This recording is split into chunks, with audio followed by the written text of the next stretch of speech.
Welcome back to Therapy Inspired. We wanted to kick off things with a conversation that doesn't get talked about nearly enough, the emotional weight that can come with summer. And this one hits close to home for me. I'm Kameela Osman, registered social worker and a psychotherapist. We're so excited to be starting season 2 of Therapy Inspired.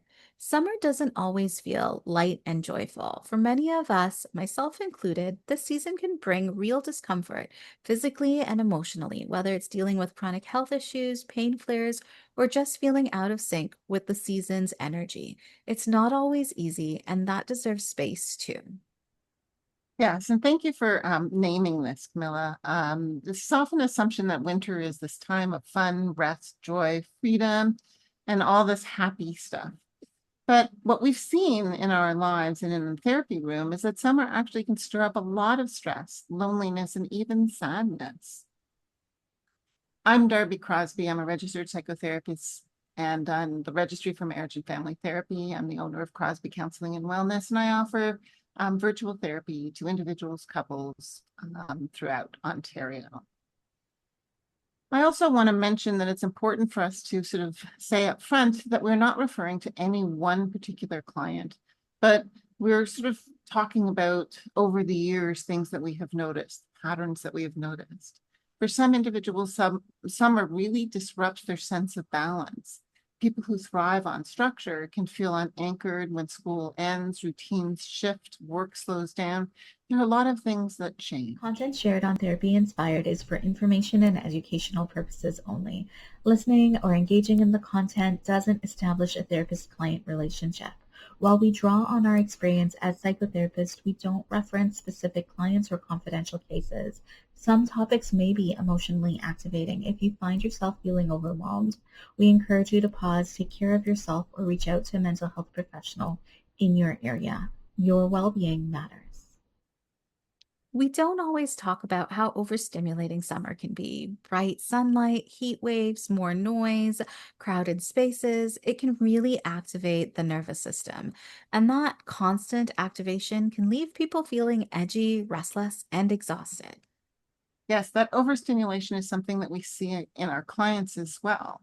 Even without sort of a clinical diagnosis, the buildup of these sort of little tiny stresses can put people into sort of a low key fight or flight mode all season long. It's very sneaky, but it can make people feel like they're, failing at doing everything.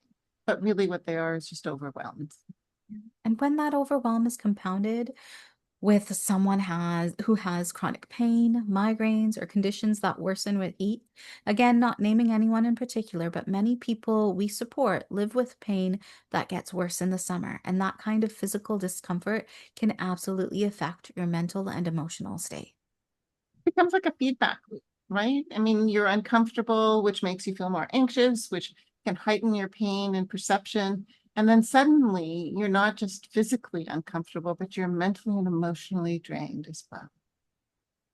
I want to talk about this idea of performing happiness. Summer comes with these unspoken rules: be social, be outside, look good in summer clothes, go on trips. And when you can't or don't want to, there's underlying guilt or shame, people that might put pressure on you to do so. And when our inner critic kicks in, you aren't, what's wrong with these kids? Why aren't they grateful? Why aren't you making the most of this wonderful vacation or whatever? This can be especially loud for people who struggle with people pleasing behaviors or high expectations of themselves. Yeah. Body image is another big one. Warmer weather means more skin, more visibility, and often more comparison. We're often flooded with images of people living their best summer. We know social media does that well. And for many, it hits that shame spot around not feeling good enough and not looking the way that we think we should. And it's not just appearance, it's also seeing other people living their lives, right, in this wonderful, exciting way. And we're maybe barely getting through the day. Mhm. The comparison that happens, whether we do it consciously or unconsciously, doesn't account for people who are caregiving, grieving, navigating trauma, just feeling off, or just having a lot on their plate. It's really hard. We also hear a lot from Parents who feel overwhelmed, the lack of routine, the pressure to entertain kids, and the guilt of not making the magical summer they had in mind. It's a lot. And even when there's love and joy, there can also be burnout. Absolutely. Sort of the beginning of the summer, you may hear I'm bored, but towards the end of the summer, that would be like fingers on a blackboard. Like it's really frustrating to hear. And, we all have heard of somebody who experiences sort of sadness in the winter time. So what we're talking about now is sort of a similar kind of thing where the sadness occurs in the summer, where one feels depressed routinely throughout the summer, where the lack of sunshine may trigger wintertime sadness. Summer offers heat, entertaining children, more outside events, and it's difficult. Yeah. It can show up for some as insomnia, irritability, anxiety, low appetite. There can be more restlessness or agitation. Social anxiety may be increased because there's more outings, events, and gatherings. Emotional burnout or unhelpful comparisons, as we're talking about, can show up in the thought pattern. And this is why summertime sadness, even though it might be less talked about, is very real for a lot of people. And we want to sort of really emphasize the fact that you don't need to have a diagnosis to be struggling. If you're feeling sort of out of sorts and that summer is really hard, whether it's clinical or not, you need to be able to sort of accept that. If you're emotionally off, overstimulated, disconnected, exhausted, these experiences are valid and they deserve care. You deserve care. Yeah. And remember, there's also physiological factors that might be impacting you. So the longer daylight can affect sleep, the heat can dehydrate you, and all of that affects mood. For some people, it's not even emotional at first. It starts with their body saying, I'm not okay. I'm dehydrated. I'm feeling pain. I'm sunburned, and so forth. So let's talk about some of the invisible struggles that we see behind the scenes. So chronic illness, sensory overload, mental load if they're providing care to older relatives, financial strain. These don't just pause because it's July. Exactly. For many people, summer might be a grief anniversary, a reminder of a friendship or a relationship that ended, a trauma that happened this time of year. And some people feel down in the summer because of this. They may not know why until they explore those deeper emotional associations. And sometimes even joy can feel fragile. Like some people do have moments of fun and lightheartedness, and then they feel guilt afterwards, like they didn't deserve that. And therefore, the feelings don't last. This emotional roller coaster is exhausting. There's a theme we see a lot where people may try to talk themselves out of owning their pain. It's summer, I shouldn't feel like that, might be the narrative that starts. But healing often starts with allowing that feeling to exist, having compassion for it, even if it doesn't fit the season. Mhm. So what do we recommend?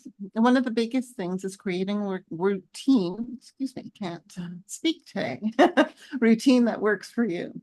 It doesn't have to be rigid, but you do have to have some anchors in your day that will help you regulate your nervous system. Mm.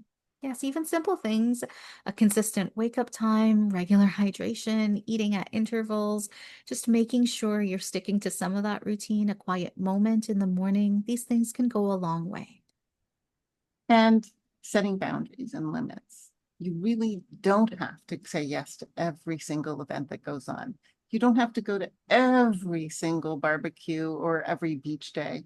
It's okay to protect your peace. Mhm. Another thing I often suggest is connecting with your values. What do you actually want this season to feel like? For you, if it's not socializing, is it peace? Is it restorative? Is it slow? Choose actions that align with that and your values, not just what looks good online or what everyone else is doing. And if sunburn tends to be a harder season for you, keep track of that. Like, don't judge it, build your awareness, appreciate that this is sort of something that you're feeling and experiencing. And therapy can be a space to unpack those patterns and care for the parts of you that struggle during the season. So if your summer isn't all sunshine and joy, we want you to know that you're not alone. You don't have to force joy. You're allowed to feel what you feel.